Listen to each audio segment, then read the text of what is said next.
My name is Julia. Recently, I've been constantly troubled by static electricity that makes my hair stick to my face all the time. I end up looking like the protagonist from a scary movie like The Ring or some haunted house story, and I'm a 38-year-old woman wanting to do something about it. I know it's probably not good that I'm always wearing clothes made of fleece material. But it's just become so cold so suddenly. I've entirely adopted an Eskimo style. Today, I want to share a certain winter experience of mine. Please lend me your ears. I've had a childhood friend whom I've grown up with since I was 4. Her name was Emily.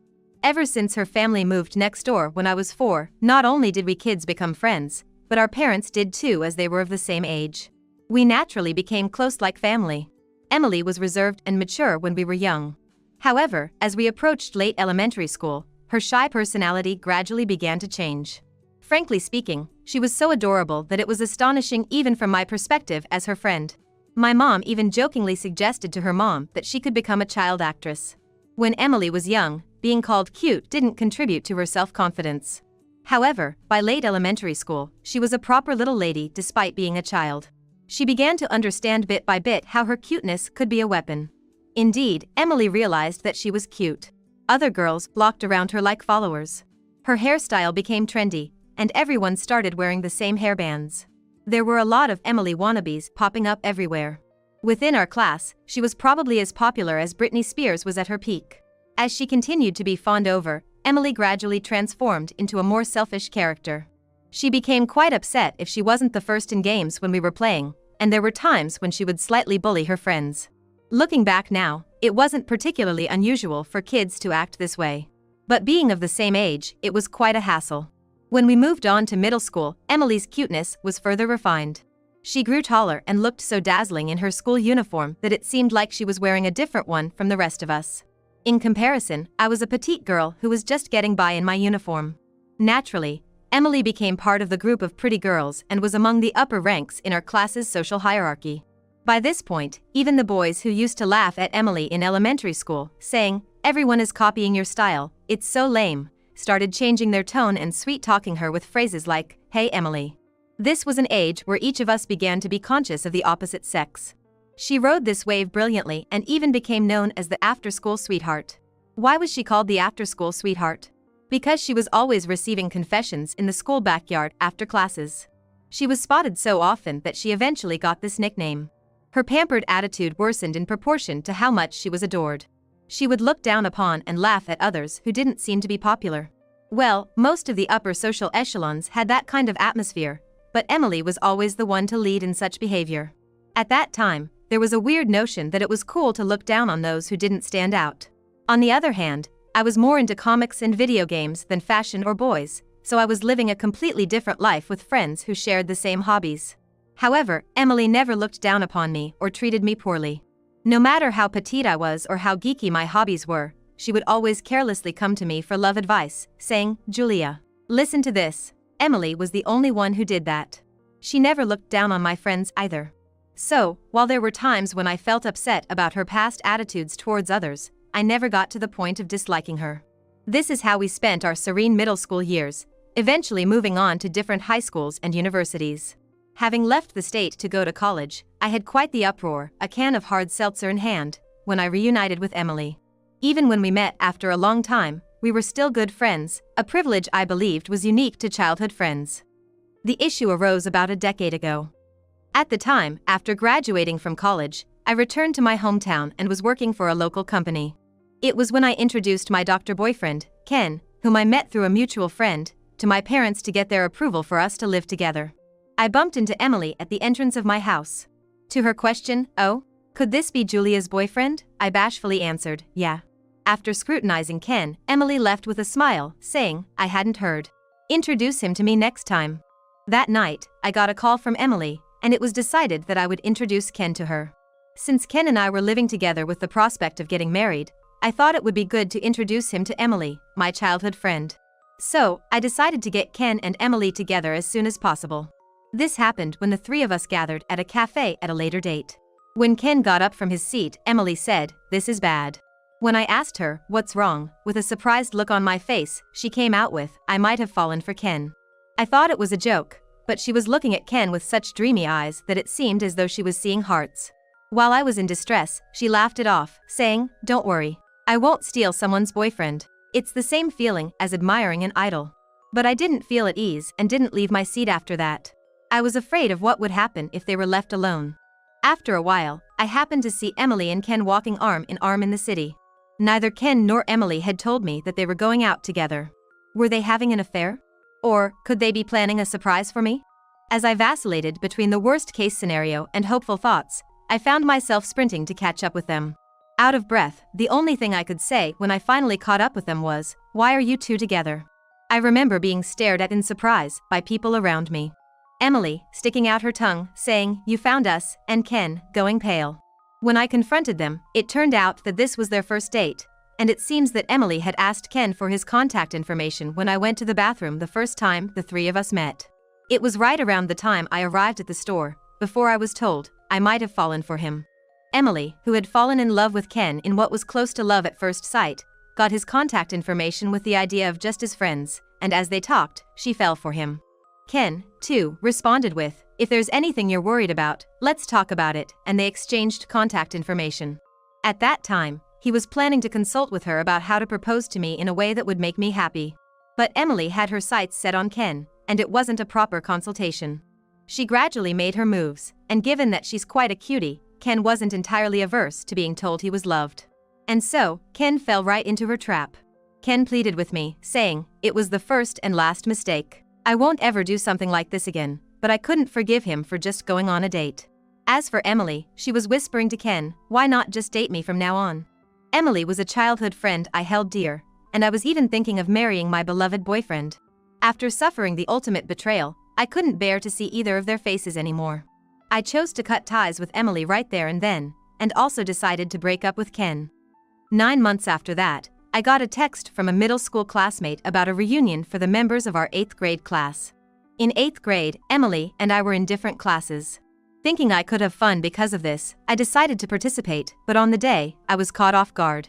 "Our class idol, Emily, is coming," said the class clown, who had invited her even though she had been in a different class. Those who were in the same club as her or were in the same class as her in 7th or 9th grade were thrilled about this unexpected guest, but I couldn't share their joy. Despite this, everyone said, "Oh, long time no see, childhood friend duo. Sit next to each other," and they made Emily and I sit together. Of course, they don't know about everything that's happened, so it can't be helped.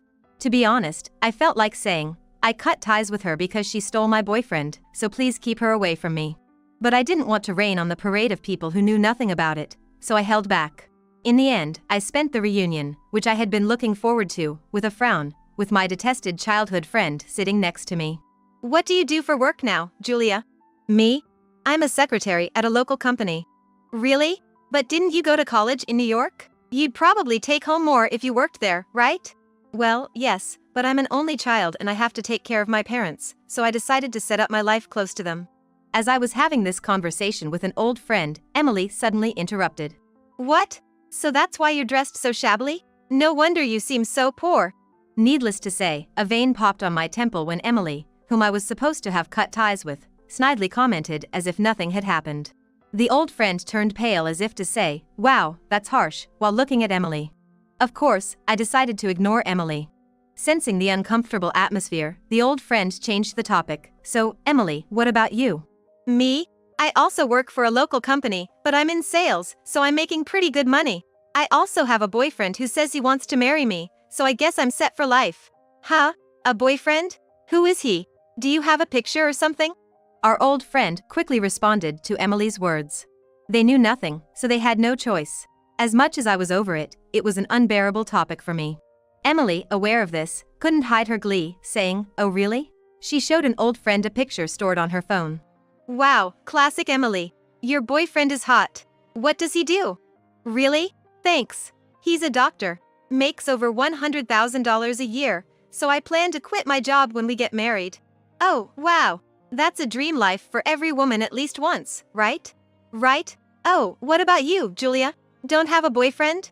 Turning the conversation back to me, Emily was grinning, holding the picture of Ken, the lover she stole from me. "Oh right, Julia, you don't have a boyfriend, do you?" The old friend also tossed the question to me as if remembering something. It seemed to our old friend, who thought that the awkwardness was due to her slip of the tongue, that the atmosphere had calmed down from earlier. If I choose to ignore, it's the old friend who would feel uncomfortable. Such a festive gathering. It would be a shame to ruin this reunion of our first class. Reluctantly, I smiled and said, "No, I don't." "Huh? Aren't you worried about having kids if you don't get married soon? Still single?" Emily pounced on the chance to ask. Our old friend turned pale again. "Poor thing, being single and poor. Oh, I'm so glad I snagged a boyfriend who earns $100,000. Hearing stories like this, I realize how blessed and victorious I am." "Oh, so I'm a loser and unfortunate, am I?" Looking at her condescending and triumphant attitude, it's clear she still doesn't know anything. I was about to say, "that man," but swallowed my words. No, let's keep quiet out of pity. She should stay in her temporary happiness, for all I care. In the end, I left the reunion having been spoken down to all day. But I wasn't envious at all of everything Emily bragged about, so I didn't feel bitter. About 2 years passed since then. To my surprise, Emily suddenly showed up at my parents' house. "What can I do for you?" I asked, to which she shouted back at me in a furious tone, "Give me back my money." I had no recollection of borrowing money from her, so I had no idea what she was talking about. "Hold on a sec. What money? I don't remember borrowing anything from you. Don't play dumb. The $600,000 you took from Ken." "Huh? Ken gave me money? Did he?" I was completely confused. According to Emily, just as they were about to get married, Ken told her he had debts. Apparently, he blamed the debt on the reckless spending I did while we were dating. Because of that debt, he couldn't marry Emily. Hold on. An average woman's reckless spending wouldn't cause a debt of $600,000. If I had been indulging in luxury enough to get someone in debt, I should be covered head to toe in designer brands. I see. I figured it out. It seems Emily still doesn't know anything. Out of the kindness of my heart, being her childhood friend, I decided to enlighten her. "Do you really think that debt was because of my reckless spending?" "Ken himself said it. There can't be any other reason. It's your fault I can't get married. Stop playing around." "Hey, hasn't Ken been working a lot of night shifts recently?" "Huh? Why should that matter to you? Even if it's true, so what?" "Well, it's not my business after all." Sorry. Never mind. Time for you to head home." With my nonchalant dismissal, she muttered, "Wah," obviously puzzled. "Arg. This is so frustrating. His night shifts are piling up. What's that about? Just because he's reliable, they think it's okay to keep him busy," Emily exclaimed, fuming with irritation. A smirk spread across my face at her words.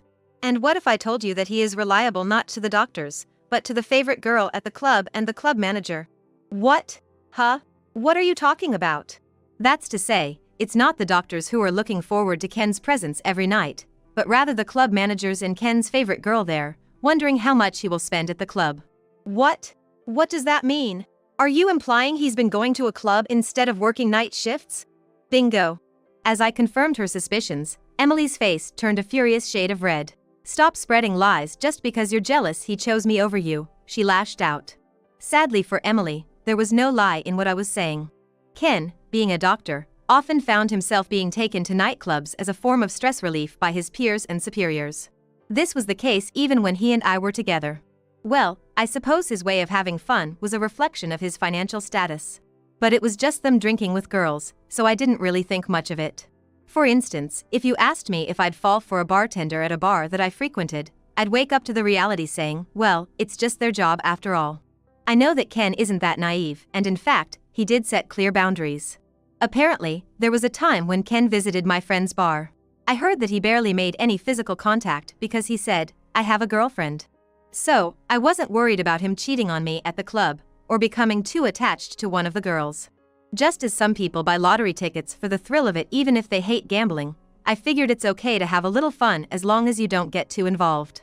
However, after we broke up, I heard a story from the acquaintance who introduced me to Ken. He had a new girlfriend who was possessive. It was about Emily. She demanded frequent contact even during work hours, and insisted that they spend their days off together. During the day, he had to deal with patients, subordinates, and colleagues at work, and at home, he was bound by his live-in girlfriend. He wasn't allowed any time to himself, and probably never got a mental break. But he couldn't go to strip clubs or bars to make a ruckus with his colleagues like he used to.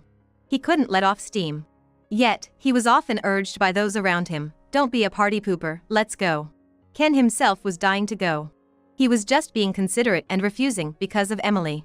But it's understandable that if the stress reaches its limit, he'd end up visiting the club saying, "Just for today." There's absolutely no relief in Ken's life. And the strip club he visited after a long time gave him an incredible sense of liberation and enjoyment. From then on, Ken started spending even more time in nightclubs. While feeling guilty, the skilled talkers at the club who affirmed him became a source of comfort for Ken, and he ended up falling for one of them. Her existence is the reason why Ken, who earns $100,000 a year, ended up in debt in a short period of time. When I told Emily everything, she was shaking like a leaf. "No way! That can't be! We're supposed to get married. And of course I believe Ken, who promised me a future, rather than you, who broke off the relationship. Are you stupid?" Emily didn't change her stance that I was the bad guy who ripped off money. "That's a tough story. Ken is just a guy I've been dating for a few years, but I've known you since we were kids, even though we broke off the relationship." Okay, don't believe me if you don't want to. It's not gonna bother me. You can't expect me to believe this. It's such an obvious tall tale. Alright, I get it. But look at this, I said, showing her a particular video. It's obviously Ken, but if you're going to be that way, you don't have to believe it. Huh? Emily's voice raised in surprise as the video played. No surprise there. The video featured a plastered and jovial Ken, alongside a girl with extravagant curls. The lighting was dim, with notable purple lights. It was unmistakably a scene from some sort of club. The girl looked rather uncomfortable with the camera in her face, probably annoyed at being filmed. However, Ken was too drunk to even notice her discomfort, his face all puffed up and silly. Considering the cameraman was chuckling throughout, it's a wonder they didn't get thrown out. I guess they must have been spending a lot. Just goes to show why he's in debt. I received this video from a mutual friend who introduced me to Ken. "I heard he's really going off the rails recently. You dodged a bullet breaking up with him," he said. This friend happens to be a med school graduate. Both the cameraman and Ken are his friends, and he seemed to have received this video as some kind of joke. That's how it ended up with me. Man, it's scary how there are cameras everywhere these days. I don't think his debt is the reason he can't get married. With his income, he should be able to pay it off if he really tried. Maybe the real reason is that he's taken a liking to this girl? When I gave Emily a sly grin and said that, she screamed "No way," with teary eyes. "But, he said he was going to marry me. I'm already past 30, I need to get married soon. This can't be happening." Well, if you stop worrying about income and stuff, there's plenty of other men out there, right? You're a catch, Emily. Shut up. There's no way I would settle for a man beneath my level. That's why high-level men find low-level reasons to avoid marrying you. Huh? When Emily looked puzzled, I said, "If you don't raise your standards in all aspects, you'll keep ending up in the same situation, regardless of who you're with." Shut up. What would a poor, single woman like you know? I've worked my way up to this point with marriage as my goal. You don't understand my struggles. She's been bossy and demanding ever since she stole Ken from me. I guess some people never change. Okay, I get it. Honestly, I couldn't care less. I'm getting married, so I don't care about old boyfriends or being single. Now, I really need to head over to my boyfriend's place. Can you leave already? I just came here to pack up for moving. It's my boyfriend's birthday today, and I need to get back and cook him a feast. When I said that with a stern face and waving her off, Emily screamed, "What?" Then, from next door, Emily's mother came out saying, "I thought I recognized that voice. Emily, what are you up to?" Emily is currently living with Ken after leaving her parents' house. I guess she didn't inform them that she was coming here today. "Mrs. Johnson, Emily took my ex-boyfriend and then mistakenly thought that I was the one who racked up his debt. Now, she's demanding me to pay it back." When I cried out like that, Emily's face went pale as a ghost. "What are you talking about? Wah. Emily, is this true? What did you do to Julia? Come here right now. I need to hear this." Emily, who was about to argue with me, seemed to be utterly powerless against her mother. She didn't even get a chance to defend herself before her mother dragged her back inside. Afterwards, it goes without saying that we could hear her mother's furious scolding from Emily's house. Later, after I got back to my boyfriend's place, my mom told me Emily's mom brought her over to apologize. Apparently, Emily was severely scolded, her eyes all swollen from crying. My mom had no idea about what happened between Ken, Emily, and me, so she was quite surprised the whole time. Well, Emily's mom is a former karate champion, so it's really scary when she gets angry. I myself have had my share of scolding from her for some petty mischief when I was little, and I remember crying and regretting it. After this, Emily was told by her parents, "We won't approve of your marriage to a man who easily changes women," and she ended up breaking up with Ken. In the end, she was told by her mother to straighten up her act, and she was stripped of everything, from her savings to her clothes. She was also told that the money she earned from work, except for the rent, utilities, and living expenses determined by her mother, would have to go back to her family home for the next 10 years. She wasn't allowed to go back to her parents' house for the time being, and was set up in an apartment with no bath, shared toilet, and was about 30 years old with a dark history, and was told to live there for a while to cool off. A classmate who happened to see Emily said, "She used to be so cute, but she looked like a different person with heavy bags under her eyes. Her mother is keeping an eye on her regularly, so she won't be able to do anything bad." Given the circumstances, even a cute girl like Emily can't even think about dating. Just because she took my boyfriend, she seems to have distanced herself from any new encounters. Meanwhile, I married my new boyfriend as planned and had a son. Cleaning up the front entrance every day when he comes home covered in mud is a bit of a hassle, but I also feel joy in his daily growth. If I said I never thought about what would have happened if I had married Ken, it would be a lie, but I think I made the right choice with this life. Being a doctor's wife, having home parties regularly, it seemed very stiff, you know? I'm now a wife of a regular businessman, but for me, the ordinary is just right and very calming. Actually, I realized as an adult that being ordinary is also hard. I pray that our family can continue to be ordinary.